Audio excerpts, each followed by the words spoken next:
How significant is the Year of Jubilee in its ancient Near Eastern context? Justice and social justice are very important ideas, and we see some of these both in the Hebrew Bible from the authors of the Hebrew Bible as well as their neighbors. But what is there for us to learn from this? What do we know? What does this lead to? We have a great guest with us who's done some really great research on this topic for us today. We have Noah with us today. Noah, thanks for joining. Yeah, thanks for Thank coming. you for having me. I'm very excited. So, Dr. French, this is someone who is one of your students who did a phenomenal senior paper, a great senior paper defense. And as he was going through this, we knew we need to bring him on the podcast. Yes. And so I wonder if you could kind of talk a little bit before we get started, how incorporating ancient Near East into Hebrew Bible scholarship has been one of your big passions. Noah's a great example of this. Can you kind of talk about that a little bit before we dive into our unique content today?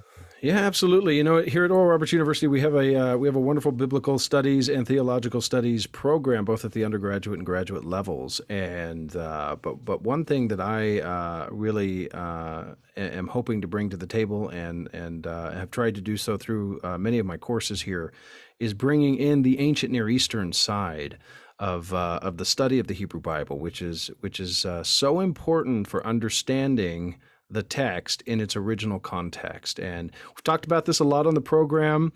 We believe in it. I know you, Mati, you've done this in your own research.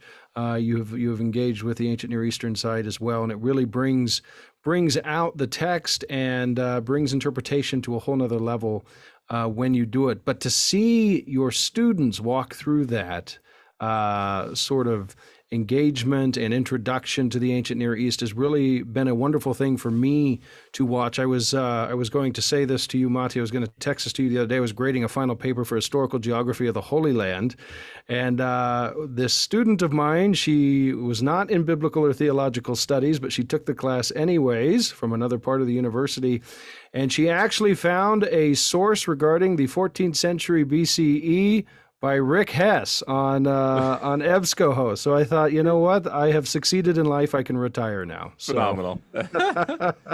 But in any case, Noah here, it was one of our premier students in this program, generally in Hebrew Bible and Old Testament here. And he was in my Akkadian class, which we offered at the graduate level, but we allowed some exceptional undergraduate students to come into the course, and he did very, very well in it.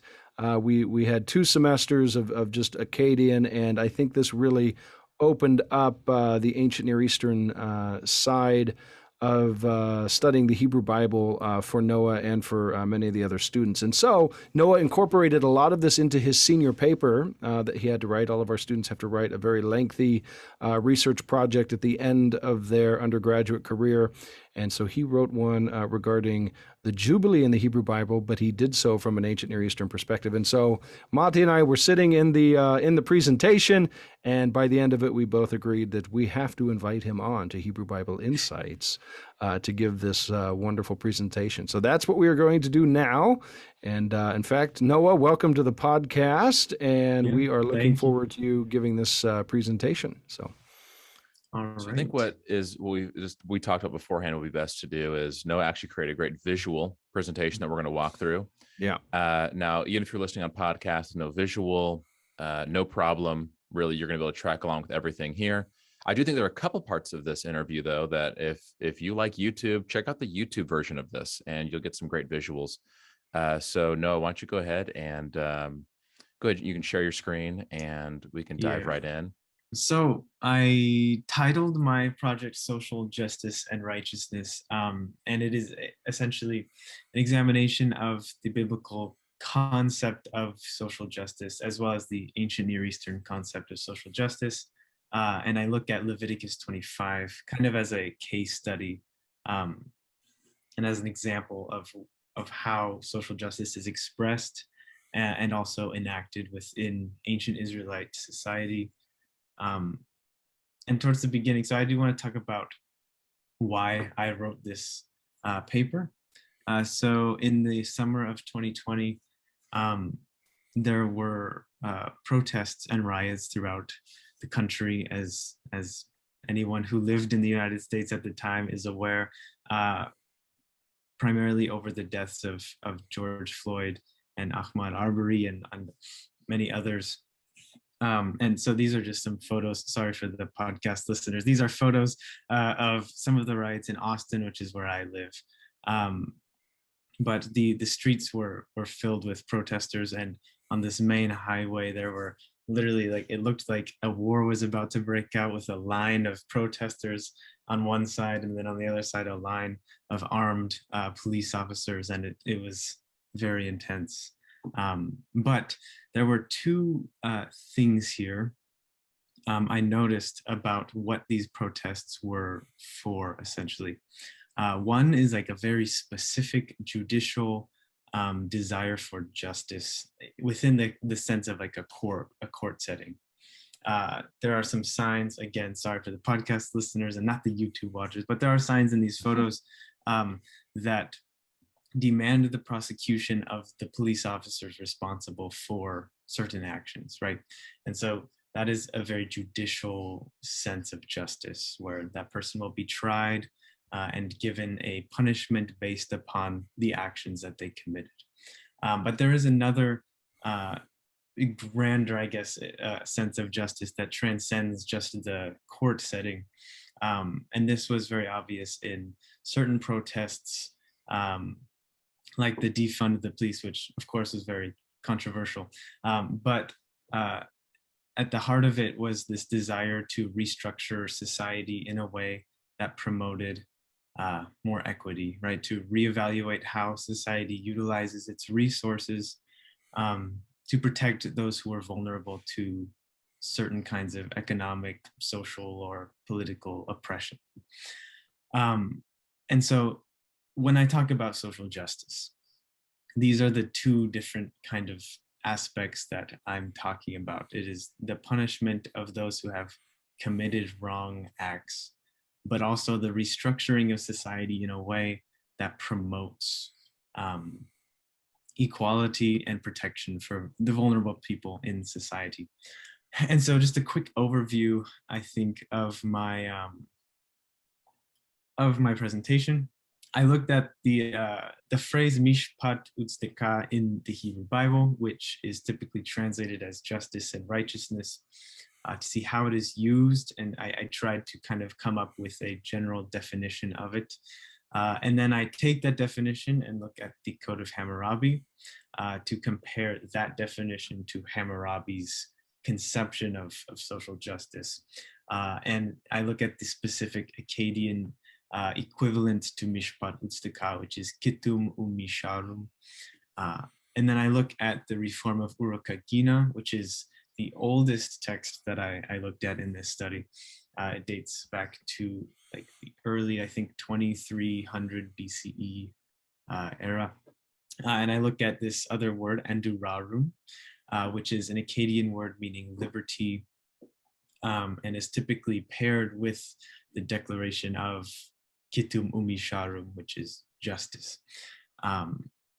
Then I look at the law code of Ur-Nammu, the law code of Lepit Ishtar, and compare the general patterns of these law codes with Leviticus 25. And so that is kind of the overall structure to examine how the ideals of Mishpat Utzedakah are reflected in other ancient Near Eastern cultures, and how there are linguistic similarities between proclamations of justice, and then how Mishpat Utzedakah is expressed through Leviticus 25 and the specific legislation there. Were you surprised by that structure when you began this research and wanting to look at Jubilee? Did you have any clue that you were going to go that direction with it? When I started, I was planning on focusing mostly on just Leviticus 25 and only kind of echoes of Leviticus 25 in the Hebrew Bible. But as I started doing research, I started learning about all of these other law codes, specifically from the book by Moshe Weinfeld, Social Justice in Ancient Israel and the Ancient Near East. So I picked up that book just to look at kind of how he explored social justice in ancient Israel. but he pulled in so many other law codes and declarations of justice that I couldn't stay away from it. And then I found out, oh, he's using Akkadian, and I happened to be in an Akkadian course, and I would love to use some of that in my senior paper. Fantastic. Yeah, so I wasn't originally planning on looking at social justice as a whole in the ancient Near East. I was planning on just staying within the biblical text, but I wonder this real was so quick much if it's fun. worth just mentioning. Again, I know we have a wide audience. Mhm. Akkadian, very important language for the ancient Near Yes. East or ancient Middle East. Yeah. The lingua franca of the ancient Middle East, everywhere from modern day Iraq all the way over. I mean, it was even used in Egypt to communicate with the people in Canaan. This Mhm. language is used all over the place. We have a lot of texts, and the Akkadian language helps us, one, just understand the Hebrew language better, because Akkadian is so well attested, it can help us with difficult words, but even words that aren't difficult. This helps us see, when people do really good word studies, one of the things they talk about doing is see, where is this word used in other parts of the Hebrew Bible? Well, imagine like doing a mega word study to see not just how is a word used in other parts of the Hebrew Bible, but how are words and phrases and ideas used in an entire region. And Mhm. so I think, we've heard a lot of Akkadian words already, and you will hear more throughout this talk. But that's the why I think that this leveraging into Akkadian literature, ancient Near Eastern, other people groups, even if it's not Akkadian, it could be Ugaritic or, Egyptian languages. It gives us that sort of insight. Yeah. Yeah. And as a Semitic language, I think one last thing to add to that is that we are talking about 3 millennia of attestation here, from the third millennium to the second millennium, all the way up through the first millennium. So the language is the texts that we have are wonderful for giving us insight into the political realm, but also the realm of daily life as well. I mean, we just have so many texts that give us a window into the way that these peoples lived, and that's what we're about to see here as Noah continues forwards. This is a great great test case for this. So, yeah, awesome. Yes, so Akkadian, very important. I didn't think about explaining that a little bit towards the beginning. I know some people who are listening for the Hebrew Bible insights might be a little bit confused about why I'd be talking about the Code of Hammurabi. But yeah, so this first section, Mishpat Utstika, which is the phrase justice and righteousness. Part of defining Mishpat Utstika is defining just the word Mishpat, which I focus on a lot in my paper. And so Mishpat comes from the verbal root shafat, which in Hebrew is built upon triliteral roots. And so if I get to, at least in my thinking, if I can get to this basic definition of the root of this word, then it will shed light on the nominal form mishpat, which is translated as justice typically. And so a significant aspect of the verbal form of shafat is the use of power or authority to put things right. And this includes restoring peace and harmony to a dispute amongst individuals, as well as intervening in situations that are wrong or oppressive, whether that be through the confrontation of the wicked or the deliverance of those who have been wronged. And so I used quite a bit for this definition. I kind of relied on Christopher Wright in his book, Old Testament Ethics for the People of God. He kind of goes into a little bit of what justice means, and that little idea of putting things right is kind of his idea. But it works really well because the word is frequently used to refer to someone who is governing,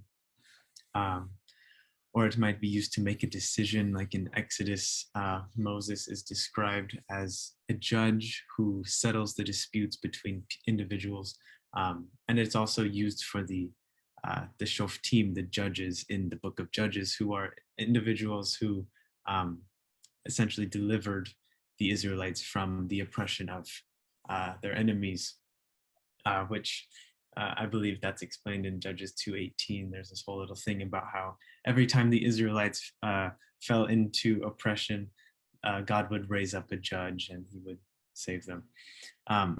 And so every kind of instance where this word is used, there is this general idea of restoring some kind of harmony to a situation. And then my definition of mishpat utstika is essentially that it represents a social ideal characterized by the restoration of society in a way that promoted equity and harmony by aiding those who were the most vulnerable to economic, social, and political oppression, specifically the widows, orphans, immigrants, and the poor. And I do have a couple verses here just to kind of show how it's used. So Psalm 146, verse 7, God is described as the one who does justice for the oppressed. And then the next two verses kind of outline how he does justice for the oppressed. He's described as one who gives food to the hungry, who sets prisoners free, who opens the eyes of the blind, lifts up those who are bowed down, loves the righteous, watches over the strangers, upholds the orphan and the widow, and brings the way of the wicked to ruin. And so from this passage, you can kind of construct the definition of doing mishpat to be the destruction of the way of the wicked while ensuring the liberation, well-being, and protection of the vulnerable. Again, widows, orphans, immigrants, and the poor. And a similar idea is kind of represented in Psalm 72 as well. It opens with this exclamation, to give the king your justice, O God, and your righteousness to a king's son. So there we have those two words, mishpat and tzedekah. And then again, the following two lines kind of outline what the mishpat utzedekah allow the king to do.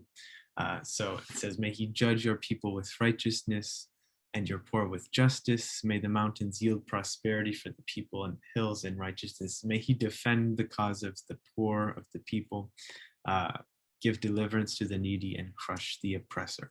So again, we have this idea of restoring society by aiding those who are vulnerable and removing the wicked from the land, essentially. So that's kind of the overall definition that I constructed of mishpat utzedekah. That's kind of the ideal that it represents. And so with that definition, I kind of turned to the Code of Hammurabi. I wonder if we can pause for a quick moment.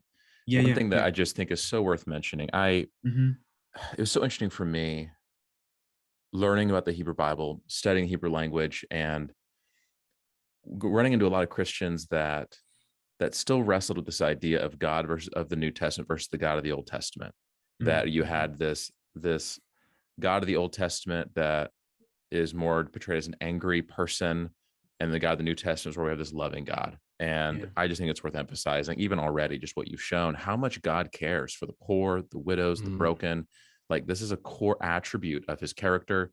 And we see this throughout the Hebrew Bible. And so that's just, I understand why some people, when they hear a few crazy scenes or stories of the Old Testament, might think, oh, geez, who is this God we're talking about?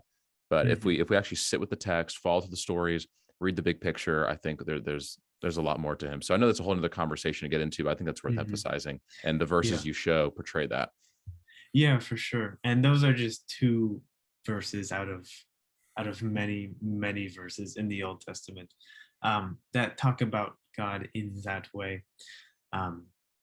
And many of the laws that we'll look at in Leviticus as well, which are very concerned with ensuring the protection of the poor, are all essentially motivated by the Lord's character. There's multiple times throughout Leviticus 25 where it will say, do these things because I am you, God, you know. And so, so it's reflective of God's character for sure. So the Code of Hammurabi.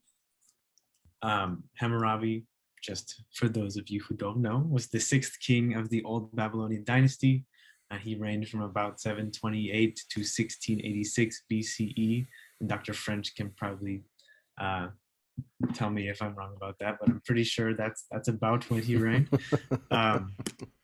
And so in the that would prologue, place him about, sorry, but just to contextualize, so that would place him around, I know there's a little bit of guesswork here. We're not exactly sure. There's some debate about when the Exodus happened exactly, and then you do the whole patriarch. So this puts about Abraham's time period. Where about are we at with Code of Hammurabi? a little after Abraham's time period. So we're moving into roughly past the patriarchs, probably. But then, of course, we have the It depends on where you put the Exodus. So it depends on where you put. Honestly, it depends on where you put the Exodus. Probably for where you're going to put Abraham ultimately. But if we just go with Scripture itself and the more conservative dating with the Exodus, so we're talking the 15th century. 1400s BCE for the Exodus then. So, of course, with 400 years of slavery, you can see that there. Then, yeah, it's just very shortly after the time of Abraham. Then, so, yeah. So that's really interesting, actually. But a lot of these law codes are kind of built with they'll have a prologue praising the king, essentially.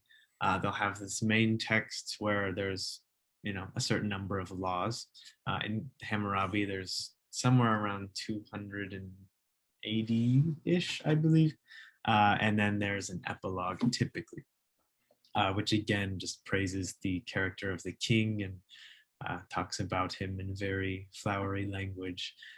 It's probably very propagandistic, but and so what I did essentially is I looked at the prologues and the epilogues of these law codes because they represent an ideal of what the king is.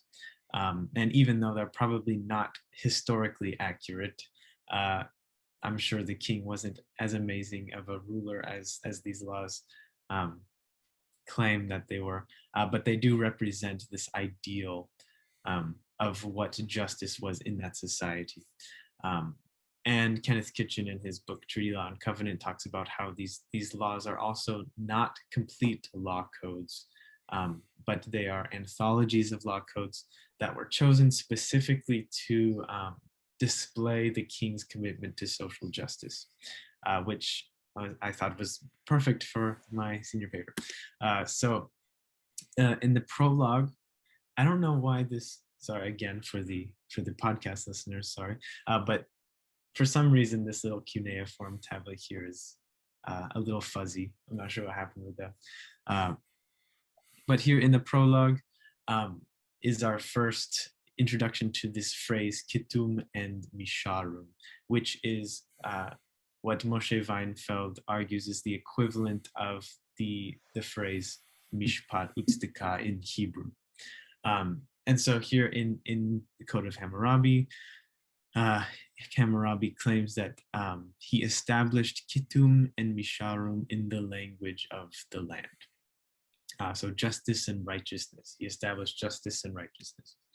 And then again, in the prologue, we get this little section that seems to be parallelism, which is essentially where you have multiple lines which don't necessarily rhyme in sound, but they rhyme in meaning almost. And it gives us a good picture of how these, like whoever wrote this text, conceived of justice. So we have justice. I'll read the very literal translation real quick and then read a nicer English translation. So justice in the land to make prevail, the wicked and the evil to destroy, the strong, the weak to not oppress. So essentially, Hammurabi established justice in the land to make justice prevail in the land, to destroy the wicked and the evil so that the strong do not oppress the weak.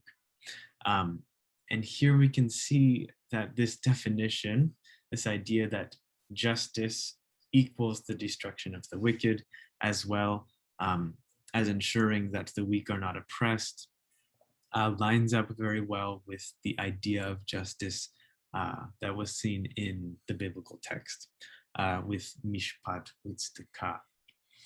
And then this idea is reinforced by the epilogue, which says that Hammurabi governed the people in peace and sheltered them in his wisdom in order that the strong might not oppress the weak, that justice might be dealt to the orphan and the widow in Babylon.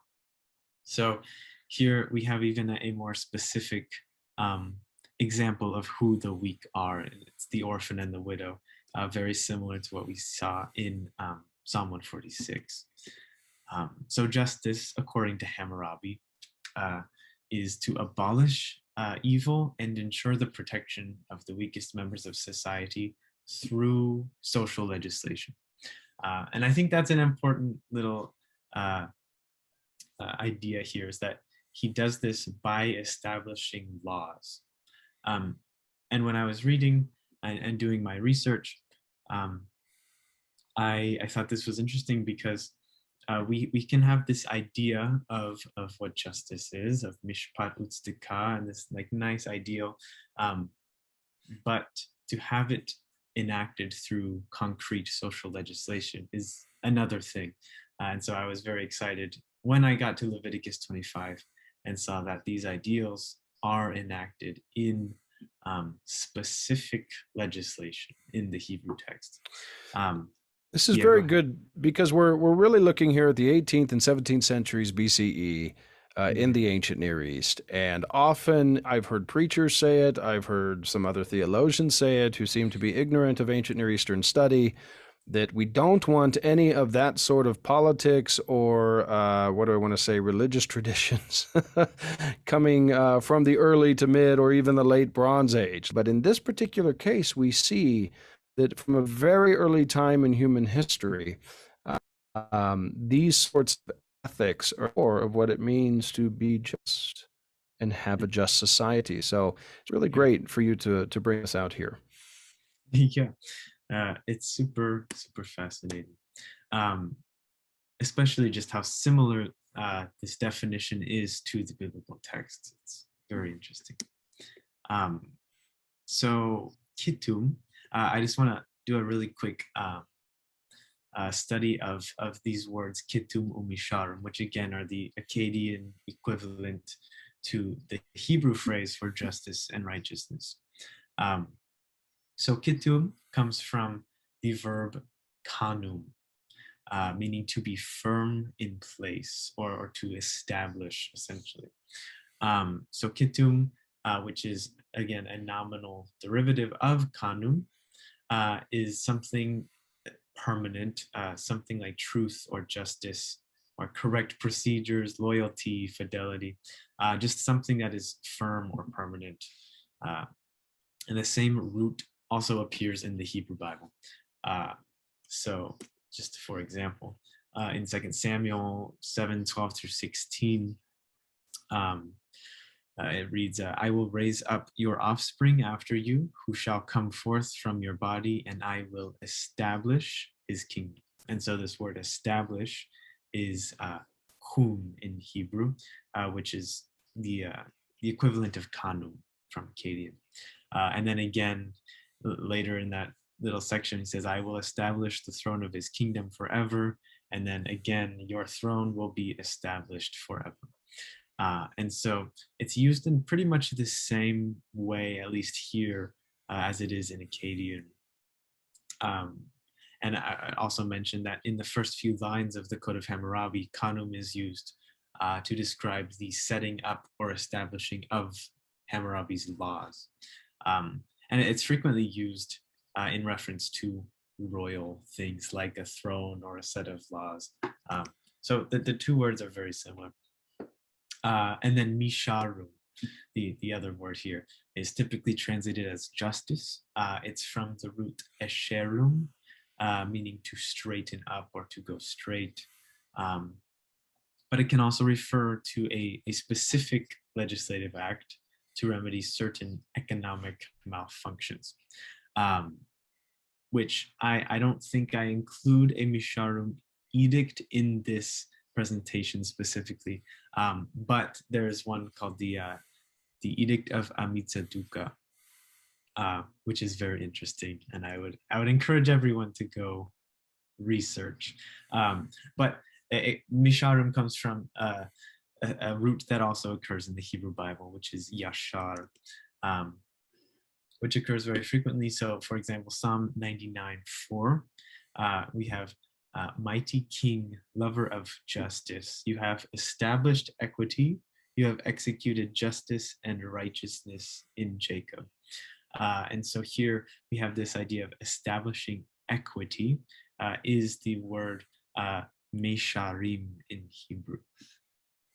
Also, established equity, it is the word kun, that same word for kanum. And also, it is paralleled with the idea of mishpat utstaka. And so in Psalm 99:4, you have all four of these roots. You have mishpat, tzedekah, as well as kitum umisharim, the roots of all of these words appearing together to describe the mighty king and lover of justice. And it's wonderful. I love that. I was so excited when I found that first. And so, okay, so we've kind of constructed this idea of what justice is. We've looked at some of the biblical text. We've looked at the Code of Hammurabi, both the epilogue and the prologue, to kind of construct this idea. And then I kind of turn my attention back in time, almost 1,000 years, to the Reform of Urukagina, who was the king of Lagash in 2370 BCE. So a quick little history of Urukagina. He rose to power during an economic downfall. There's not a lot known about the previous rulers, but we do know that they taxed the poor very heavily, most likely because they were constantly trying to extend their boundaries, and to pay for these little wars, they would tax the people of the land.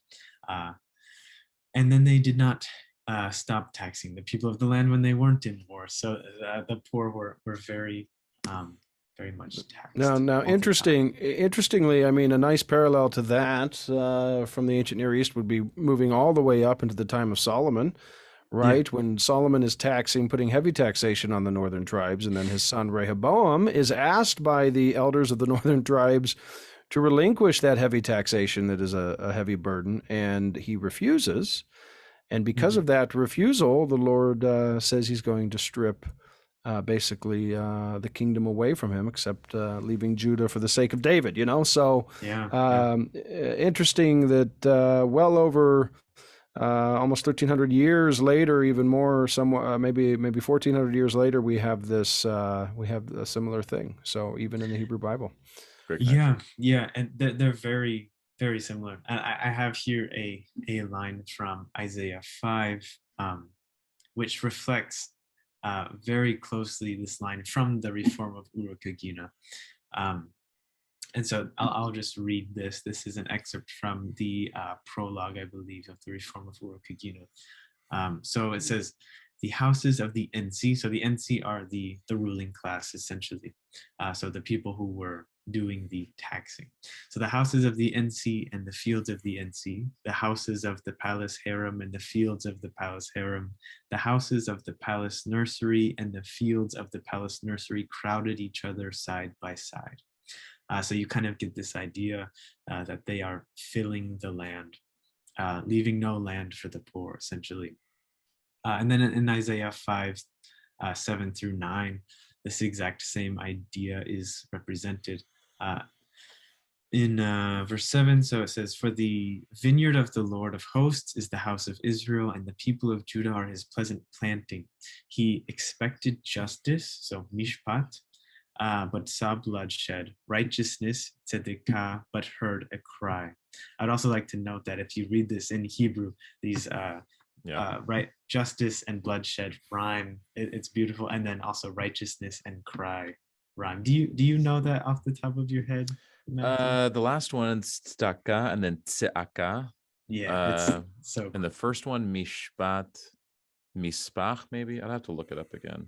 Yeah, I'll look it up. It's a wonderful little piece of poetry there. But then verse 8, we see, you who join house to house, who add field to field, until there is room for no one but you, and you are left alone in the midst of the land. And so we see this exact same idea recurring in Isaiah as happened in the Reform of Urukagina. And also, I'd just like to point out here as well that this accumulation of wealth and adding field to field and house to house until there's room for no one else is the opposite of the ideal of mishpat and tzedekah from verse 7. Here's the wordplay for you real quick. Yeah. where you have the words mishpat and mispach. And that one, by the way, it's 2 4-letter words. The first 3 are the exact same. And then you have tzedakah and tzedakah, and sound very similar. And there's only one consonant difference in those 4 letters. So you have 4 4-letter words, and each pair only 1 letter is different in the spelling. That's very cool. I love that. And so in the Reform of Urukagina, after Urukagina rose to power, it says that there was no more tax collector in the land, essentially. So he removed those people from the land. And then it closes with the following statements. He amnestied the sons of Lagash who were imprisoned because of the debts which they had incurred, or because of the amounts of grain claimed by the palace as its due, or because of theft or murder, and he set them free. Urukagina made a covenant with Ningirsu that a man of power must not commit an injustice against an orphan or widow. So again, we have this idea of a man of power must not commit injustice against an orphan or widow. We have the strong oppressing the weak, and Urukagina ensured that this would not happen in Lagash anymore. But there's also this idea here of setting free prisoners who were in debt. And this occurs very frequently in these texts that talk about justice. It's very common for a king in Mesopotamia who rose to power to free the slaves or release the debts of the people who live in the land. And so this is represented by the word Anduraru in Akkadian or Amargi in Sumerian. And Amargi and Anduraru are equivalent of one another in both Sumerian and Akkadian. Dr. French, would you like to do a quick explainer of how Sumerian and Akkadian share a script and similarities between those languages? Yeah, so Sumerian is the first written language that we have in the world. It is not a Semitic language. It is an isolate. We actually don't know what language family from which it comes. There are suggestions out there, but they were the ones who really developed cuneiform writing that the Akkadians, those ruling from Akkad, would borrow later, not much later, but later enough, and add it to their Semitic tongue. And so their writing, they took what was the writing of the cuneiform, which could be syllabic, it could be logographic, meaning that the way that it's written is there's hundreds and hundreds of signs, and they can stand for a syllable as you put them onto a tablet, or they could be logographic. They could have a meaning for a particular word, and et cetera and so forth. So we won't get into that. It's pretty technical. But nevertheless, Sumerian being the first written language, the Akkadians borrowing their script and adding it to their East Semitic language and using that script. That script would become the dominant script. Of course, as you know, as we studied Akkadian, the script evolves, the script changes like any script. So you're going to have different signs being used in the early Babylonian period and Old Babylonian as opposed to Middle Babylonian or even later into the Neo-Assyrian time. But nevertheless, we owe writing and the development of writing to the Sumerians. So very interesting that this goes back to about 6,000 years ago. I wonder if it's also important to mention for the purposes of this conversation that Sumerian culture was also impactful upon very much Mesopotamian culture, because people who are writing in Akkadian, sometimes they're also writing down Sumerian stories. And it's also how we understand some of these languages better. And so we see culturally there's an impact. And so as Noah gets into this, we see that Sumerian culture and some of the Mesopotamian cultures writing in Akkadian, they share similar ideas, sometimes culturally. And we can see that even down to the linguistic words that they might use. Yeah, it's good. Yeah. So there is definitely a big influence. And I know in Kitchen's Treaty Law and Covenant, he talks about how the later Akkadian law codes like the Code of Hammurabi kind of adopted their format from Sumerian law codes. And even when we get to Lepit Ishtar, which I think is the next law code I'll be talking about, although it was written at the time when they would be speaking Akkadian, the law code itself was written in Sumerian. Sumerian, it was kind of the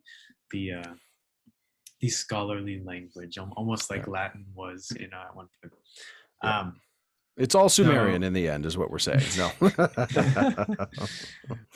Okay, so so Amargi, yes, and Andurarum. So these are equivalent words in both Sumerian and Akkadian, and so the proclamation of Andurarum is very common in Misharum edicts, which again, Misharum is the Akkadian word for justice, and so specifically like the Edict of Amitsaduka, which is much later than this. I think that is actually after the Code of Hammurabi. But it is just an example of a Misharum edict, which uses Andurarum. And it refers to the remission of commercial debts, the manumission of slaves, or the canceling of services. And the Sumerian word amargi is an idiom meaning literally return to the mother. So in this idea of freedom or liberation is this idea of returning to one's family and one's land, one's original land, which I think is interesting because it's very different than what we might think of when we think of freedom, right? In our more like individualist culture, when we think of freedom, it's being alone almost, being able to do whatever I want. But here we see that freedom is characterized by returning to one's family. And so justice, according to the Reform of Urukagina, is to remove the wicked from the land, which we saw he removed the tax collectors, the people who were essentially robbing the poor. It is to protect the vulnerable members of society from the powerful, which we saw towards the end of his document. He talks about ensuring that the orphans and the widows would not be taken advantage of. And it is also to proclaim liberty to those in bondage through the announcement or proclamation of Amargi. And then, okay, we have the Code of Ur-Nammu. So the Pit Ishtar was not the next one, but it is the following one after Ur-Nammu. So Ur-Nammu also is a Sumerian law code dating back to 2112 BCE. And this is, I believe, the oldest like standard law code. Urukagina is older, but it's more of a reform. And this one, it follows more the pattern of having a prologue, laws, and then an epilogue, which the Pit Ishtar and Hammurabi kind of copy. So the Code of Ur-Nammu opens up with a prologue, and he is described as the human representation of Nana, who is the moon god in Sumerian culture. But he is described as removing tax collectors from the land, just like Urukagina, and he ensured that the orphan was not delivered up to the rich man, and that the widow was not delivered up to the mighty man, and that the man of 1 shekel was not delivered up to the man of 1 mina. So essentially, the poor man not delivered up to a rich man. And so again, we have this exact same idea of justice. So Ur-Nammu established Kitum Umisharum by removing those who procured unjust profits, ensuring the protection for the widow, the orphan, and the poor, and returning society to a state of order.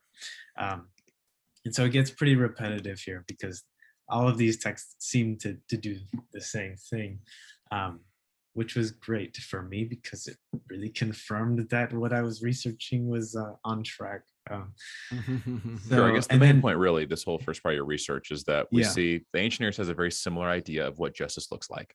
Exactly, yeah. From the earliest time periods down to... Yeah, and so it... Yeah, go ahead. Something I want to get into that I think a lot of people are probably thinking, this kind of loops back to Dr. French, some of the things that you were mentioning earlier is, I mean, I remember growing up, one of the things that I feel like, I don't know if I was directly taught this or this is something that it seemed to be being taught, is in the beginning, God created everything. Everything was good. And then it was a total dark age of evil, chaos, no light whatsoever. Maybe a few bright spots with people like Abraham and David, but certainly outside of Israel, there was nothing good happening. It was all flood-worthy morality constantly, everywhere. And then Jesus came, and then Jesus was able to save not just Israel, but the world. And now other people outside of Israel can be good. And so I think our CGI green screen that we would put everywhere outside the border of Israel would look like Mordor, just constantly everywhere. I'm being a little extreme here, but I'm trying to make a point, is that I think for some people, part of the reason why we view, okay, that the God of Israel is part of why he's unique is because he's telling the Israelite people very unique commands of justice, and that no one outside of Israel would have even thought or conceived of anything that looked or felt like love. So now we're going through and we're seeing, well, actually there were cultures who cared about orphans and widows and the downcast. And I think, wait, how does that fit the biblical narrative? I thought people were evil. No one knows anything that good is unless God tells them, like at Mount Sinai. So maybe I can throw this to both you, Nathan and Noah. Like, how do we navigate this? Yeah, it's a great question. And really, I think to navigate it is to just dive into the study of it and see where you end up theologically, because though we do have deep ethical norms of the ancient Near East working their way into the Hebrew Bible, what we don't have is a command, for example, in the Code of Lipit Ishtar to worship the God of Israel and him only, right? So I think you have these sorts of allegiances that are running through the ancient Near East. And that was sort of the point I was trying to make, was though we have the law code of Hammurabi, for example, can we say that Hammurabi was a just servant of the God of Israel or something like that? You know, I think that's where it starts to go when you get into the theological aspect of the Hebrew Bible, is that there is, I think, a claim being made, one, that the Lord is the one who does this. He is the one who does mishpat u'tzedakah, right? He's the one who implements that in the earth. He's the reason for it. I think that's where the Hebrew Bible wants you to go ultimately, is that he is the one who has set it into creation. I mean, really, we're just returning for us wonderful Protestants back to our Catholic roots here, right? This is natural law. It's built into the very creation itself. And, you know, you get Romans 1 and other texts that make it clear that the idea of justice and morality is very much part of the creation.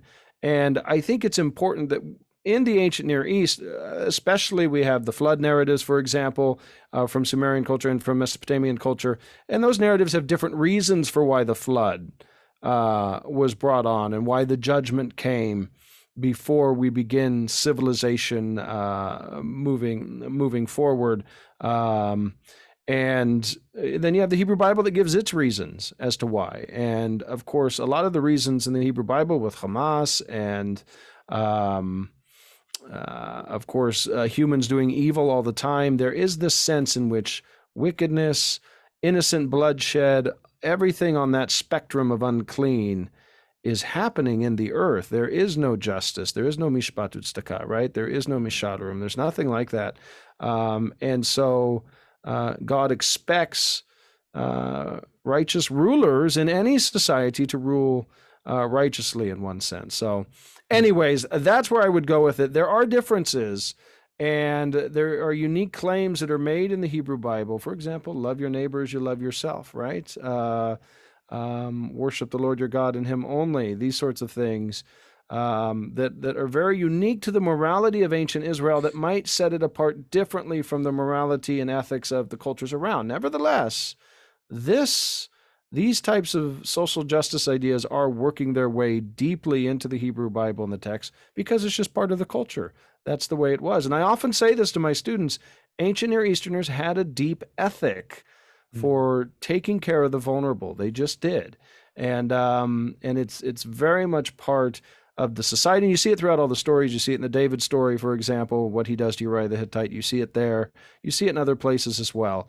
But anyways, that would be my quick off-the-cuff answer to that question. But Noah, what would you think? Yeah, I mean, I would say that there are things that are unique that I've noticed by studying these law codes. There are things that are unique to the biblical text. For example, like in Hammurabi, there are passages that are similar to, like, an eye for an eye and a tooth for a tooth, like these types of ethical codes. But in Hammurabi, it is a bit more stratified, and their society has more tiers, I guess you could say. So, like, if a richer man, someone who is high up in status, were to, like, beat his slave to the point where the slave is no longer able to work, he just had to pay, a certain amount of money, and then move on.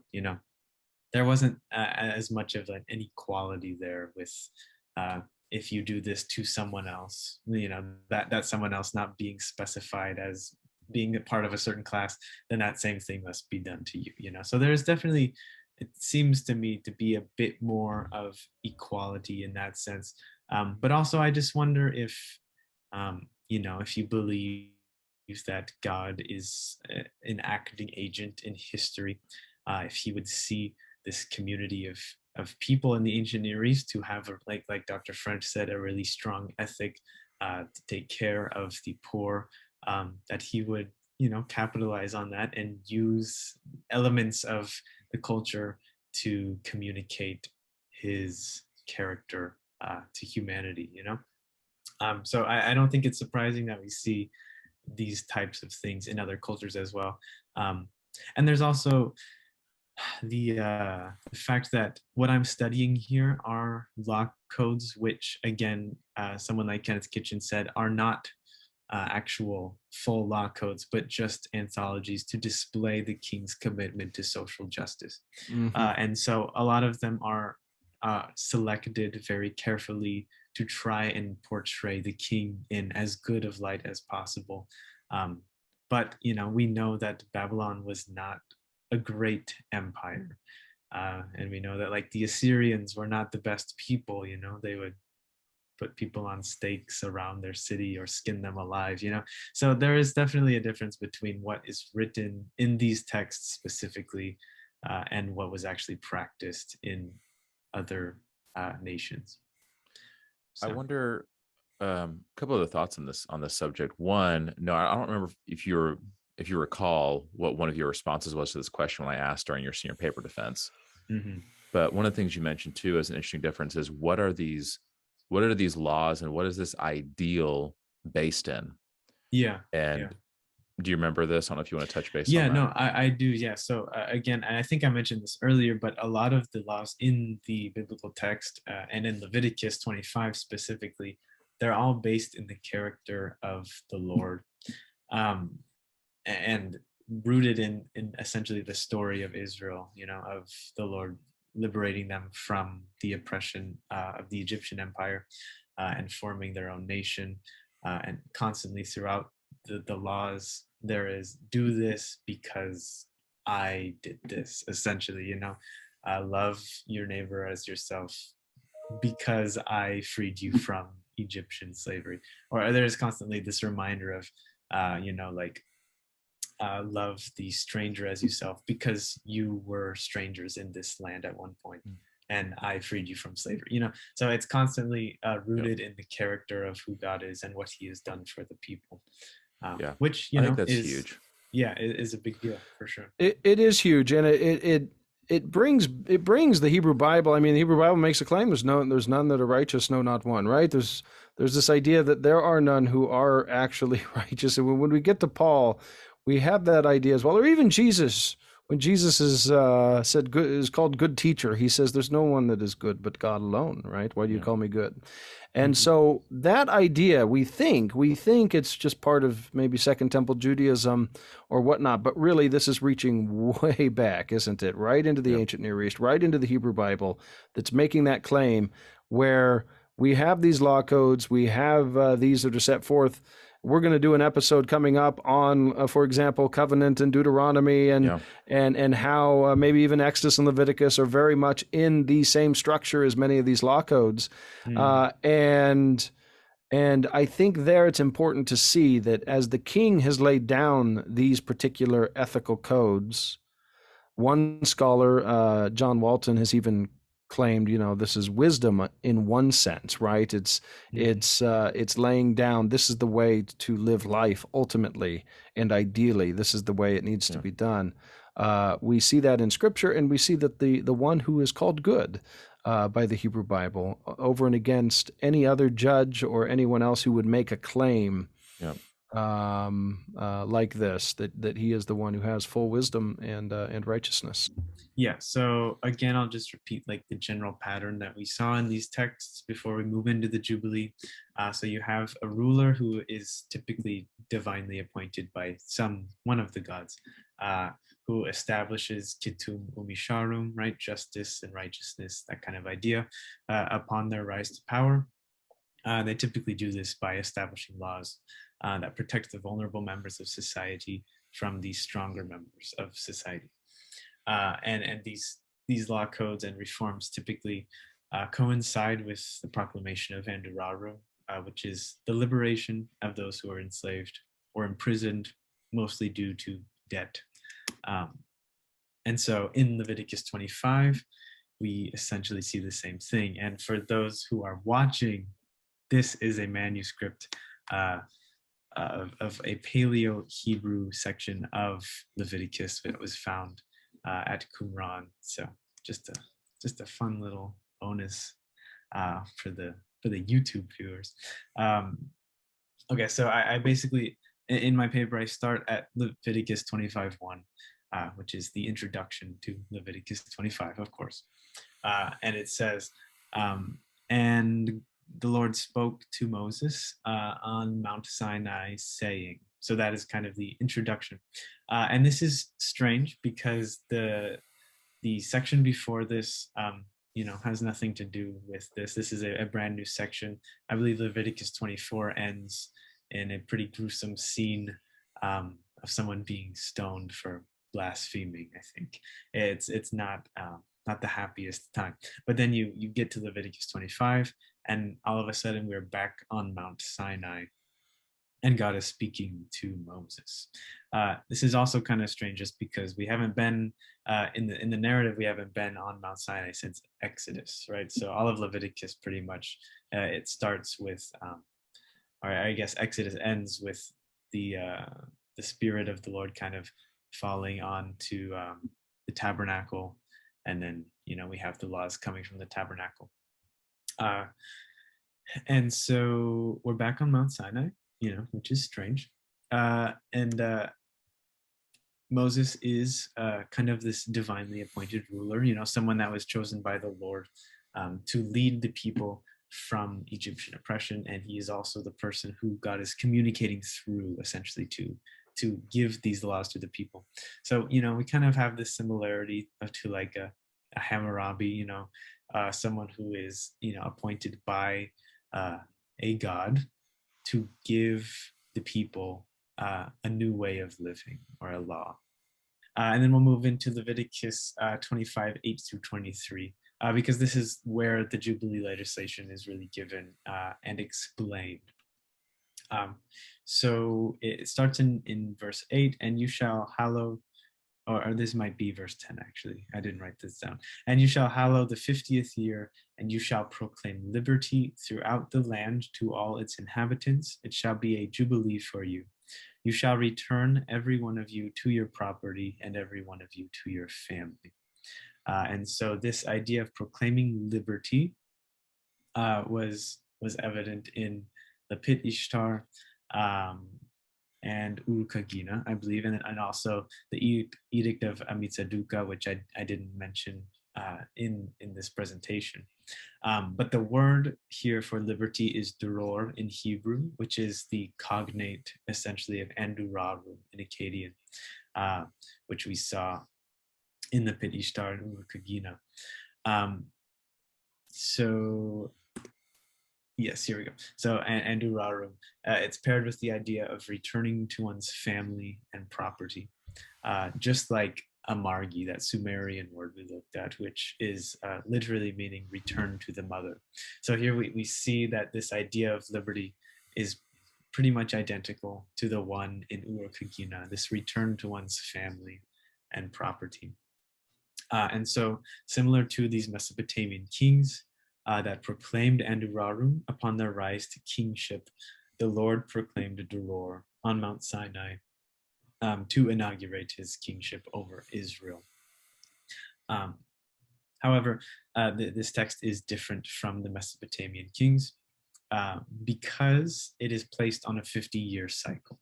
And this kind of is explained in the following portion of this section of 8 through 23. So although there is just a proclamation of Duror, of liberty, once every 50 years, it also affects the economic practices of every year between the proclamations of Duror. And so here I have a graph for anyone who is willing to look at it on YouTube. But this is kind of how essentially I represented how the Jubilee affects every single year in between proclamations of release. And so I'm not sure exactly what verse it is, but it describes how the land should not be sold in perpetuity, but instead you are essentially just selling the crops that the land will produce if you sell your land. And so you, the price of the land is determined on the number of crops it would produce between the sale and the next year of Jubilee. So the closer you get to the Jubilee, the cheaper land will be because you are just buying the number of crops it will produce until the next Jubilee. So right here, if you start at like 50 years, like the year right after the Jubilee, your land is going to be worth 50 crops. I have no idea what a modern equivalent to 50 crops would be, but it's 50 crops. So here in my little graph, I have if you were to fall into debt, and there are 40 years to the next Jubilee, you would get 40 crops worth of money. And then 30 years later, if you tried to buy it back, it would only be worth 10 crops. So this prevented anyone from essentially profiting off of their neighbor falling into debt. They wouldn't be able to buy the land from them and then sell it back for a higher price ever. Because the closer you get to the Jubilee, the cheaper it is. And then in the year of Jubilee, that person gets to return back to their land. And so Leviticus 25, 24 through 55 then kind of explains the redemption laws. And there are 3 stages here of the redemption laws. So stage 1, I summarize as it is the next of kin's responsibility to redeem the land that you sold. Stage 2, it is the next of kin's job to provide food and money without interest, again, because you are not supposed to profit off of the poverty of your neighbor. And then the 3rd stage, which is, essentially if you're unable to ever redeem your land, is to be hired by your neighbor as a worker, essentially. And then you would work until the year of Jubilee. So here is my representation of these 3 stages of poverty. So stage 1, you fall into slavery or debt, I guess, and it is your next of kin's responsibility to try and purchase your land back for you and restore you to your land. But if they fail to do so, then you kind of fall down to stage 2, where it is your next of kin's responsibility to provide for you. for food and money. Again, probably with the intention of you being able to buy your land back. But if they're unable to do this, then you fall down to the third stage, where you're hired on as a worker for your neighbor, and you will most likely work until the Year of Jubilee. And then in the Year of Jubilee, you will be restored back to your land. So you go right back to the top. And hopefully that cycle will not continue again, So all these laws are aimed towards essentially protecting the rights of the poor and ensuring they regain access to their land before the Jubilee.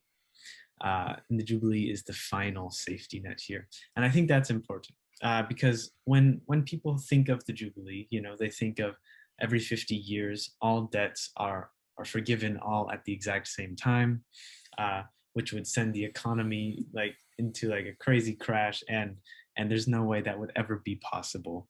And a lot of scholars use this sort of argument to say that the Jubilee was simply a utopian ideal that was kind of constructed by some priestly group after the exile who wanted to regain their land. So they wrote all these rules about how they actually had rights to their land.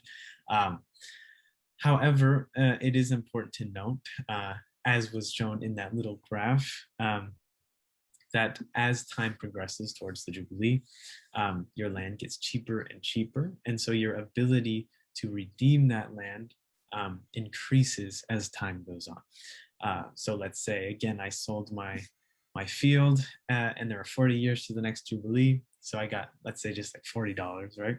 And then in 30 years, it would only be worth $10. So hopefully in those 30 years, I would have been able to save up enough crop money to repurchase my land. And the Jubilee would be the last safety net if I was never able to regain financial stability during that time. And in that sense, it is possible that the Jubilee would be a very slow return to the land, rather than on this one day, the Day of Atonement in the 50th year, everyone returns to their land at the same time and all debts are forgiven. And so Leviticus 25, through these laws, enacts the ideas of Mishpat Utzedakah through very concrete socioeconomic legislation that ensures the protection of the vulnerable, those who are vulnerable to economic oppression.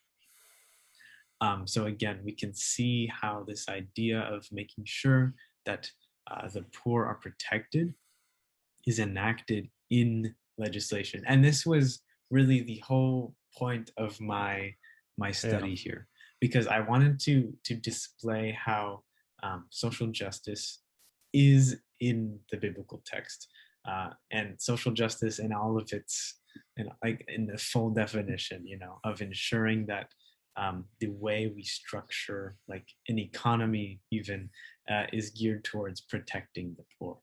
And it is displayed through very concrete laws in Leviticus 25. And yeah, so I think that was really the whole point of my study. Following, again, going back to what I talked about, which was that, over the past few years, the riots of 2020 kind of launched this conversation of social justice into the church. And I wanted to explore how the Bible talks about these issues, and if the Bible talks about these issues at all. And my conclusion is essentially that yes, it does, and that Mishpat Utzedakah, is the social ideal that kind of refers to the restructuring of society in a way that protects the vulnerable, and that these ideas are apparent in surrounding ancient Near Eastern texts that range a good 1,000-year period before the biblical text, the most conservative dating of the biblical text. But I also wanted to point out how the Bible also takes these ideas and I guess exaggerates them or or makes them even more. Let me rephrase that. Let me rephrase that. How the Bible takes these ideas of social justice to the next level, essentially, right? Because the proclamations of Kittum and Misharum in the Akkadian texts that we looked at don't necessarily solve any problems, right? Because if I'm a king and I rise to power and I forgive the debts of my people, but I fail to reorder society in a way that protects the vulnerable, then, you know, in 50 years, the wealth will be distributed unequally and will be in the same position we were 50 years ago. But Leviticus 25 kind of solves the problem by setting these proclamations of liberty on a 50-year cycle, and also establishing laws that allow people to have access to their land if they gain, if they like recover financially. Yeah, that is kind of the end of my presentation. And my conclusion is simply, yes, the Bible does have these ideas of social justice. They are enacted through legislation. And we as Christians, you know, should also seek to live out these values in our culture as well. Fantastic. Yeah. Thank you. It's great research. I mean, Nathan, is it wrong to say that this is well beyond your average undergrad? Absolutely. Yeah. Paper. No, this was exceptional work. That's why we asked you on here. And I really hope you're going to go on to grad school. I know you're thinking about that, correct? I am thinking about it, yes. I won't be right away, but definitely in the future. Absolutely. And it won't be right away because Noah's getting married in about a month. Because I am getting married. That is correct. Yeah. Next month. It's insane. I'm very excited. Yeah, it's crazy. I think it's about 6 weeks away. So now that I'm done with school, Paige and I, we can finally focus on planning out all the final details of our wedding, and you know, it's very exciting. Fantastic. Really excited for you guys. Wow. Yeah. Thank you. Mm-hmm. I have to say, one of the couple of things I want to point out that I really enjoy in your research, one, I can't help, such a Hebrew guy, is it's very cool seeing Hebrew words in the Hebrew Bible, like mishpat, like tzedakah, and dror. You have these words that are really important for understanding ideas of justice that appear in other ancient Near Eastern cultures. I think the word dror is really worth mentioning too, by the way. This word that you compared to, I forget the Akkadian word you compared it to, dararum, I think, maybe? Andurarum. Andurarum. Is that's actually the Hebrew equivalent of that word is pretty rare in the Old Testament. It only appears 7 times. And it's out. So once that appears in that Jubilee passage in Leviticus 25, the next time that appears is in Isaiah. Where in Isaiah? Isaiah 61, the famous passage where that Jesus reads doing his prophet's as he's in the synagogue reading, and he says, "The Spirit of the Lord is upon me, because the Lord has anointed me to bring good news to the poor. He has sent me to bind up the brokenhearted, to proclaim liberty to the captives." And that word there for liberty is that same Hebrew word from Jubilee, and the opening of the prison to those who are bound.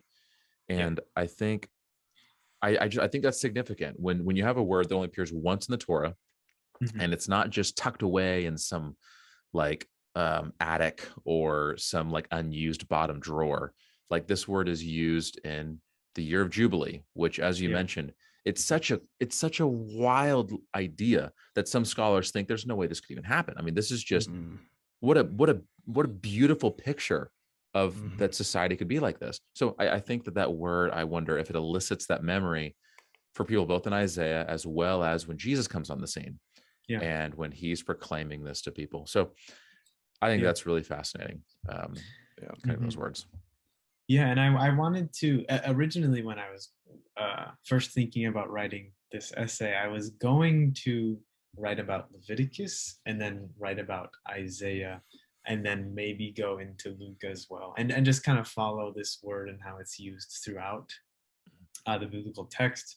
But then, of course, I was in Akkadian, and I started seeing all of these other usages in Akkadian and in Sumerian, and I chose to just stick with Leviticus as my first, paper. But I would love to explore how it's used in other parts of the biblical text as well, because it's obviously an important theme, if it's picked up by Isaiah and then Jesus as well. So it's interesting that you talk about how you did this transition for your senior paper, because with my master's thesis, I did a similar thing, writing about Proverbs. I originally thought I was going to write about a paper that was more about intertextuality. So talking about how ideas in Proverbs we also see in the prophets, just like you were going to talk about Jubilee to Isaiah and to Luke. But I ended up getting more deep into very close Hebrew reading of Proverbs, which can happen either way, but then also seeing how this would have been interpreted as a literary genre within its ancient Near East context. And I'm glad I did that first, because I think it now has greater implications for reading within the prophets and the New Testament. But I think for some people, we just so badly want to go to, I'm reading Old Testament, how is it connected to New Testament? I'm reading Old Testament, how is it connected to New Testament? And we're going to have some people, that's their expertise. Keep doing it. Thank you for doing what you do. But I think we need more scholars and teachers and pastors who are also thinking, hey, before I think about how this connects to a different part of the Bible, how do we interpret this part of the Bible in its ancient Near Eastern context? Then move forward into that. Yeah, definitely. And so I just think, Noah, your research is a great example of this. And I love how you explain about Jubilees. It's so clear and concrete. That part and just the visuals that you have are so helpful too. And Noah, if you could maybe give us one last comment, because you said this in class, is what has this done for you, the ancient Near Eastern side, the Akkadian side, especially studying Akkadian, with regard to interpreting the Hebrew Bible and reading it? So I actually thought of a good metaphor. Now I've had a metaphor that I've been using, which is that when you study a new language, especially like Akkadian or something, it almost feels like a new sense that you've gained, and now you can see this whole other world of things going on that you were completely ignorant of before. Not saying you're ignorant if you haven't learned Akkadian, because that is the majority of the population. But you're unaware of things that are happening, essentially. And I thought of a good example. So Akkadian, any language you learn, especially like a dead language, it is a great tool. It's kind of like if you didn't have any tool or any device that could connect to Wi-Fi, right? You would have no idea that there was Wi-Fi where you're at. You'd have no idea. I don't know exactly how Wi-Fi works, but it's invisible. Obviously, I can't see how it's working. But without some sort of phone or computer, I would be completely unaware of the fact that there are little Wi-Fi signals all around me. And so, learning Akkadian, it's like getting a new device that connects to this other world that I was unaware of.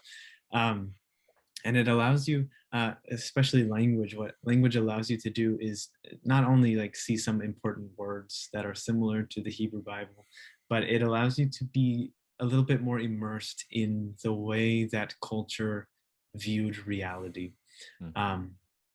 And that, I think, is like the most valuable aspect of learning languages, because you get to experience the world almost in the same way, or as close as you can get to the same way that they experience the world through their language. Very nice. And it's something you can't get any other way. You just gotta learn the languages. It's great. Well, thanks for giving a pitch for our podcast. It's great. Yeah. So we know we have people listening who you are well into this conversation. You're doing a lot of great study work, and you just want to listen in with other people having dialogue. Some of you maybe will be inspired to take on this learning adventure yourself, and some of you, your answer to that call from Noah is, hey, just keep listening to us. We want to create content for you, because we know many of you won't have the time. You're busy doing other things, but here's a way for you to stop in, learn some stuff. So anyway, this was fantastic. Yeah. Thanks for coming on. This was great. Thank you for having me. Yeah. We really enjoyed this. So good luck at your wedding coming up here. Yes. So, actually, by the time this podcast you. comes out, I think you will have Mazal already been tov. married. So I'm going to go ahead and tell you Mazal tov. Thank you Congratulations. so Mazal much. tov. Thank you. All right. Thank you.